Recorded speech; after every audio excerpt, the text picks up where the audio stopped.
Cyclotron ऍक्सिलरेटर जो आहे तर त्याचं पाठीमागच्या लेक्चरला मी कन्स्ट्रक्शन वर्किंग हे एक्सप्लेन केलेलं आहे, ज्याच्यामध्ये 2 डीज आहेत, magnetic field, electric field applied to the dees. याचा सोर्स ऑफ एसी कनेक्ट केला, ज्याच्या साहाय्याने याला इलेक्ट्रिक फील्ड अप्लाय करता येतं. ज्यावेळी वरची पोलॅरिटी निगेटिव्ह असेल, ही पोलॅरिटी पॉझिटिव्ह असेल, अपवर्ड डायरेक्शनला इलेक्ट्रिक फील्ड असेल. हे पॉझिटिव्ह असेल, हे निगेटिव्ह असेल, डाऊनवर्ड डायरेक्शनला इलेक्ट्रिक फील्ड असेल. And perpendicular to the plane of dees magnetic field.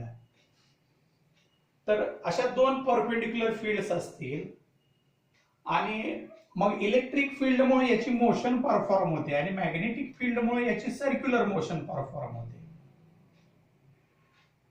या पद्धतीत नंबर ऑफ सर्कल्स एका इन्स्टंट साठी radius of the ion and radius of the dee becomes equal and the positive ion ejected from the dees. अशा पद्धतीने त्याचं working आहे. Electric फील्डच्या सहाय्याने त्याचं रोटेशन होतच, डीज बदलतात, रिव्हर्स होतात, D1 आणि D2 अल्टरनेटली.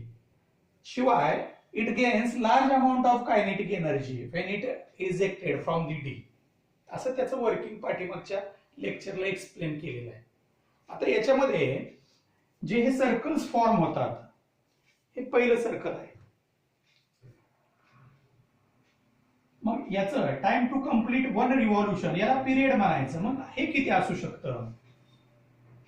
त्याच्यासाठी दुसऱ्या सर्कलसाठी, ह्या फायनल सर्कलसाठी, याच्यासाठी तो टाइम पिरियड जो असेल तो सेम असेल. आता याचे ऑर्बिटल रेडियस आपल्याला कन्सिडर करता येते r. If the particle is moving, ion is moving along the circumference of the circle, then this force must act on the particle. It is the centripetal force. It is given by force due to magnetic field. Cyclotron motion मध्ये पण हे बघितलेलं आहे. समजा v आणि v cancel झालं तर असं पण इक्वेशन येतं, mv is equal to Q B R. आणि हे जे इक्वेशन आहे याला म्हणायचं सायक्लोट्रॉन फॉर्म्युला.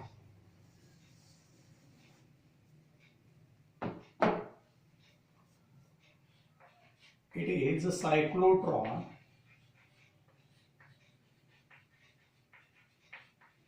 फॉर्म्युला. तर समजा पिरियड डिटरमाइन करायचं असेल, टी इज इक्वल टू किती डिस्प्लेसमेंट झालं, लास्ट जे सर्कल आहे त्याच्यावरती चार्ज 2 पाय आर डिवायडेड बाय वेलोसिटी.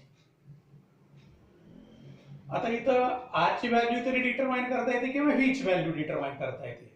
समजा आर ची व्हॅल्यू डिटरमाइन केली, R is equal to from this equation mv divided by qb.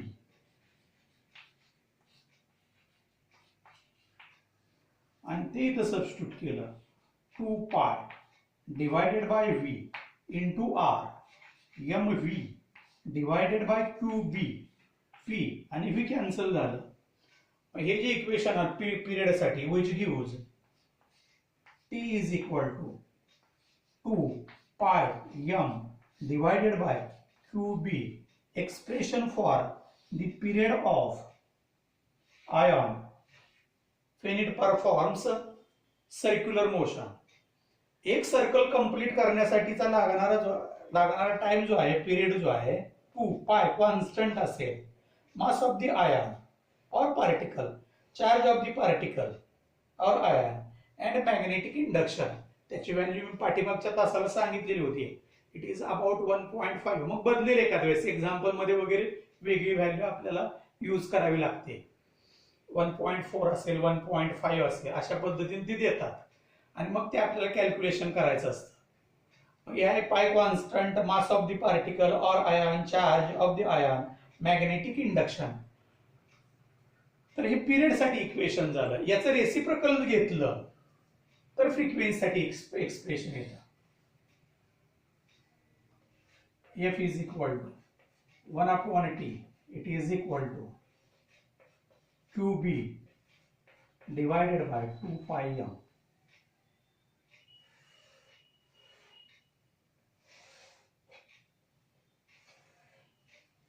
Expression for the frequency.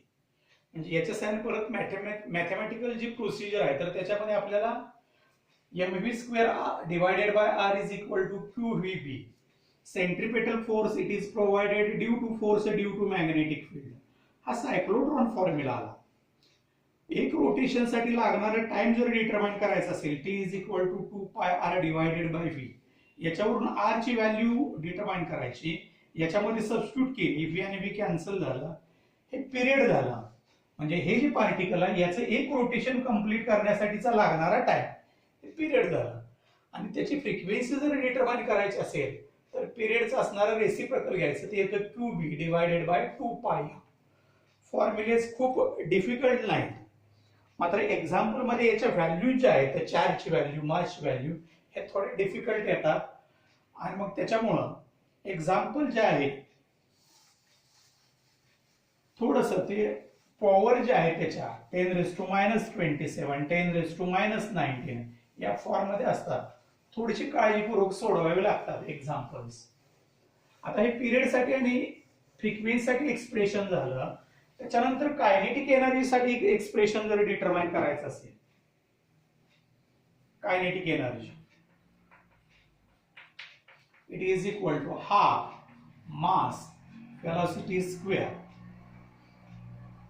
आता याच्यावरून परत वेलोसिटी साठी आपल्याला इक्वेशन लिहिता येतं, v is equal to q b r divided by m. त्याचा स्क्वेअर करायचा, v स्क्वेअर करायचा, it is equal to half mass v square q square b square r square. आता ही रेडियस कुठं आहे, radius at the time of exit divided by m square. मग इथं m आणि m कॅन्सल केला तर इक्वेशन जे येतं q square b square r square at the time of exit divided by 2m असं कायनेटिक एनर्जी साठी एक्सप्रेशन येतं.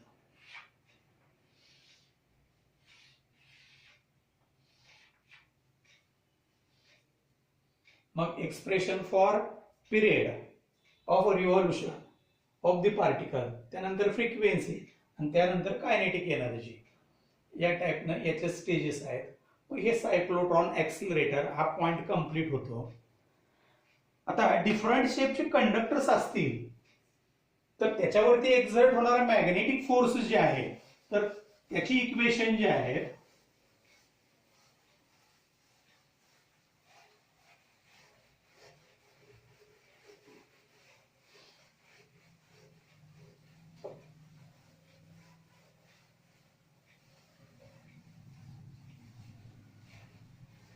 त्याच्यामध्ये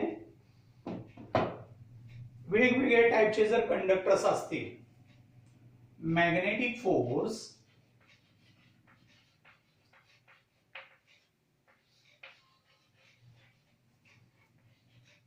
acting on current carrying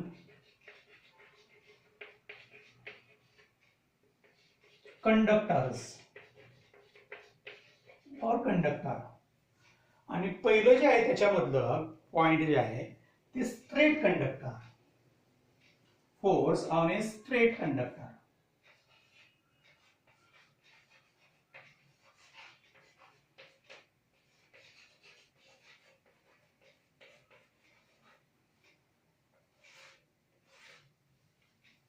थोडं व्यवस्थित मनापासून केलं तर डिफिकल्ट नाही.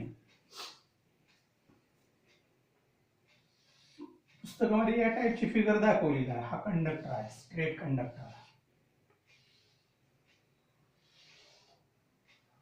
त्याच्यामध्ये हा सेक्शन कन्सिडर केला आणि पोटेन्शियल डिफरन्स अप्लाय केला, नेगेटिव्ह पोटेन्शियल, पॉझिटिव्ह पोटेन्शियल. याच्यामध्ये समजा फ्री इलेक्ट्रॉन्स असतील, electron moves towards positive terminal of battery or positive potential. It is placed in magnetic field, external magnetic field आहे. आता ते या टाइपनं दाखवलेलं आहे फिगर मध्ये. इथे मी काही दाखवतो.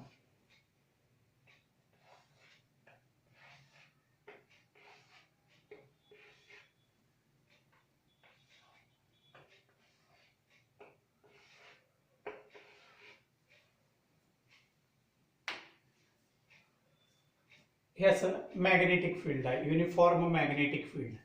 It is perpendicular to the plane of figure inwards. आता हे जे डिस्टन्स आहे,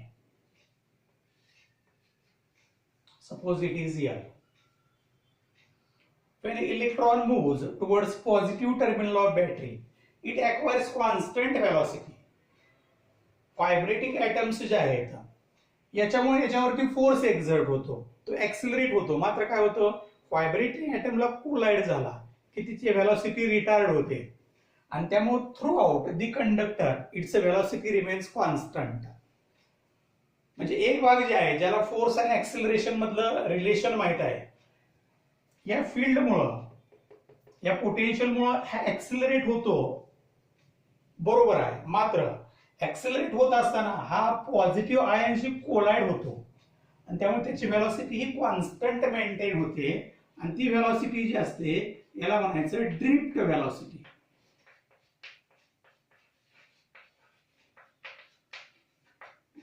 मग ही ड्रिफ्ट व्हेलॉसिटी जी आहे it is equal to displacement divided by time. त्याच्यामुळं आणि ज्यावेळी इलेक्ट्रॉन्स फ्लो होतात, due to which current flows through the conductor, conventional direction of the current opposite, और it is from positive terminal of battery to negative terminal of battery. इकडच्या बाजूला तो current असेल. आणि करंटची पण डेफिनेशन आपल्याला सांगता येते, current is equal to rate of flow of charge.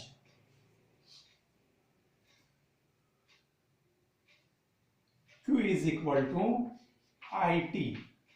आणि टी जर इकडे घेतलं, L डिवायडेड बाय टी ची व्हॅल्यू पण लिहिता येते. It is equal to IL divided by VD. बघा, I is equal to Q upon T, Q is equal to IT, current is equal to rate of flow of charge, therefore Q is equal to IT. T जर लिहायचं असेल L upon VD, L upon VD. मग चार्जची value आपल्याला determine झाली. Current carrying conductor in external uniform magnetic field, therefore it experiences a force. सुरुवातीला charge वरती किती force exert होईल, force in terms of, in the form of, और it is in the form of charge Q. Fm it is equal to Q velocity multiplied by magnetic induction. हे दोन्ही vector आहे, तर येणारी resulting quantity vector आहे, त्यामुळे हा vector product लिहिला. Suppose it's a magnitude, it is equal to Q V B sin theta n bar. Current carrying conductor in a magnetic field experience a force. This force, magnetic force, it is given by this formula or this formula. आता इथे magnitude लिहिला, मात्र direction कुठे दिली, in case in the form of unit vector. आता पहिल्यांदा तो force जो आहे तो कसा असेल बघा, ह्या रूलच्या सहाय्याने सांगता येईल. This is the direction of magnetic induction inward. This is the direction of current. Then force acting on the conductor in upward direction. या डायरेक्शन ला तो फोर्स ऍक्ट Fm. मग त्याच डायरेक्शन असणार युनिट वेक्टर जे आहे, जे Fm bar is equal to QVB sine of theta. Vector is equal to magnitude multiplied by unit vector. आता याच्यामध्ये Q ची व्हॅल्यू आणि ही व्हेलॉसिटी जी आहे ही VD आहे. Q ची व्हॅल्यू डिटरमाइन केलेली आहे बघा, Q is equal to IL upon VD. It is equal to IL upon VD into VD B sine of theta into n bar. PD आणि व्हीडी कॅन्सल झालं आणि मग इक्वेशन जे येतं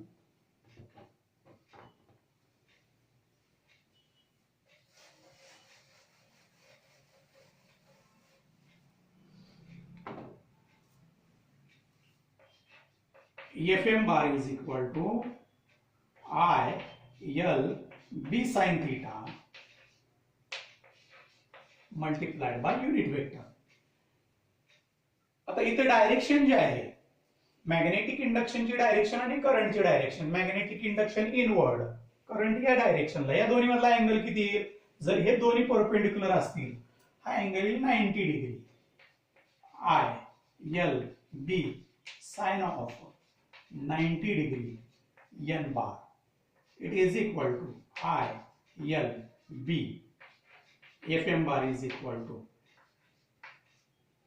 म्हणजे 90 डिग्री असेल अँगल तर आपल्याला हे एक्सप्रेशन लिहिता येतं. आणि मग कोणताही अँगल जर असेल, in case of any angle between the direction of current and direction of magnetic induction, the magnetic force Fm, it is equal to I L cross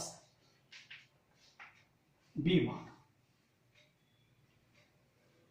This is the force, magnetic force acting on the current carrying conductor. He direction आहे त्याची फोर्सची. Left hand रूलच्या सहाय्याने ती direction दाखवली. It is equal to Q Vd velocity, drift velocity, multiplied by magnetic induction. Magnitude लिहिला Q Vd B sin theta into unit vector. Unit vector त्या फोरच्या डायरेक्शनला असणार unit vector. It is equal to Q ची value आपण determine केली. Q is equal to IT. I आणि T जे आहे याला अपॉन Vd. Vd आणि Vd कॅन्सल झालं. मग force equation Fm is equal to ILB sin theta unit vector. It is equal to ILB sin 90 degree if angle between current and magnetic induction 90 degree. Magnetic induction आतल्या बाजूला आहे, current forward डायरेक्शनला. त्या दोन्हींच्या मध्ये असणारा angle जो आहे तो 90 डिग्री. मग equation Fm is equal to ILB unit vector. हे कशासाठी? जर करंट मध्ये आणि मॅग्नेटिक इंडक्शन मध्ये 90 डिग्रीचा अँगल असेल तर कोणत्याही अँगल साठी magnetic force it is equal to I हे स्केलर आहे L bar cross B bar. तर असं स्ट्रेट कंडक्टर साठी असणारे इक्वेशन्स आहेत वेगवेगळे. समजा कोणत्याही शेपचा कंडक्टर असेल, फॉर आर्बिटरी शेप,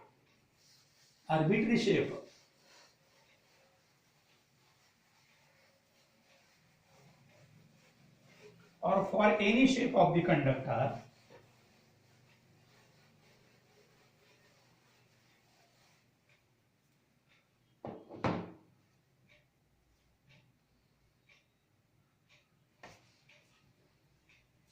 second,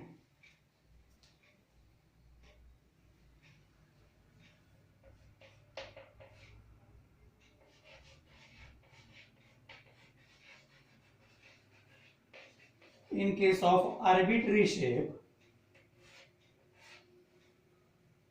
तर पुस्तकामध्ये फिगर जी दिलेली आहे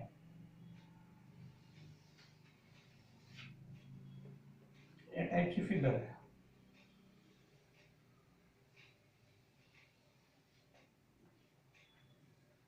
आणि मॅग्नेटिक फील्ड या पद्धतीने एकाच ठिकाणी दाखवलेला आहे.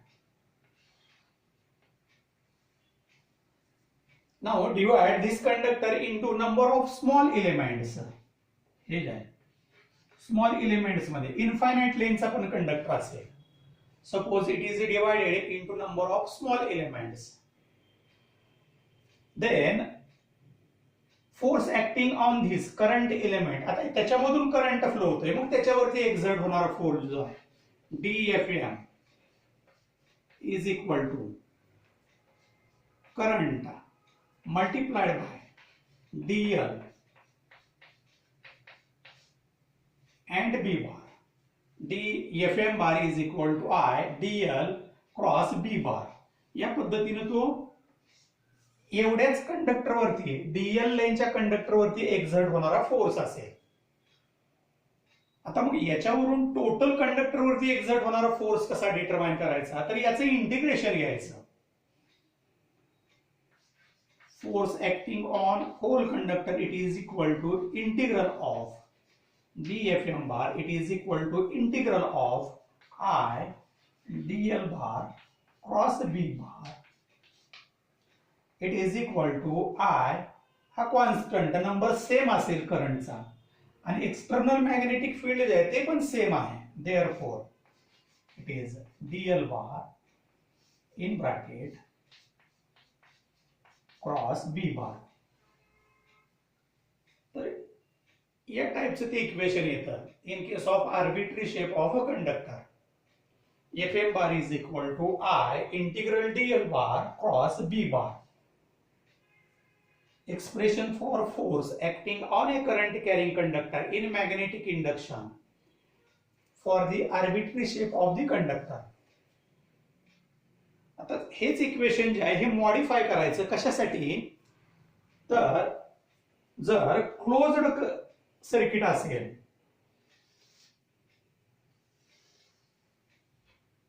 असा क्लोज्ड सर्किट असेल तर आपल्याला हे इक्वेशन लिहिता येईल. हे जे इक्वेशन लिहिलं Fm bar is equal to I bar integral dl bar into b bar असे हे इक्वेशन लिहिता येईल. मात्र हे dl बार जे आहेत